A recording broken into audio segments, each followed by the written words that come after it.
Y mire, justamente la importancia del Acuerdo de París es reunir esfuerzos de todas las naciones del mundo para combatir el cambio climático. Una radiografía de este problema.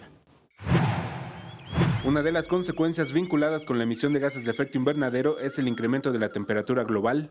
La tendencia del calentamiento se aceleró al doble en los últimos 50 años.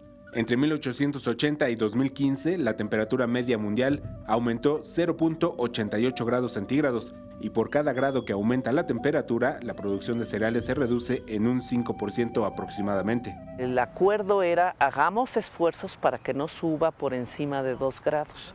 Si se fallan en los compromisos que se tienen, entonces subiremos por encima de 2 y los eventos extremos y los países más vulnerables, pero en general toda la humanidad, va a resentir el impacto de este cambio climático.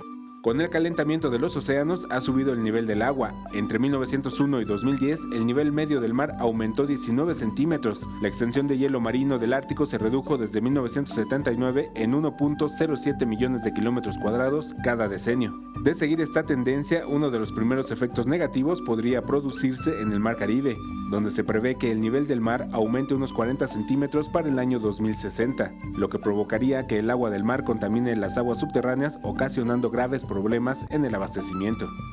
O sea, se llama intrusión salina y entonces se podría las aguas dulces contaminarse con agua salada. Pero aumento del nivel del mar también significa perder territorio, significa perder esas franjas en donde hay biodiversidad y perder asentamientos humanos, o sea, la gente hacia dónde va a ir. Algunas de las medidas que han tomado diversos países y que se pueden llevar a cabo en los ámbitos locales son la sustitución de combustibles fósiles por energías renovables, hacer uso de aparatos eléctricos más eficientes y promover el reciclaje de desechos. Alberto Álvarez Santana, 21 Noticias.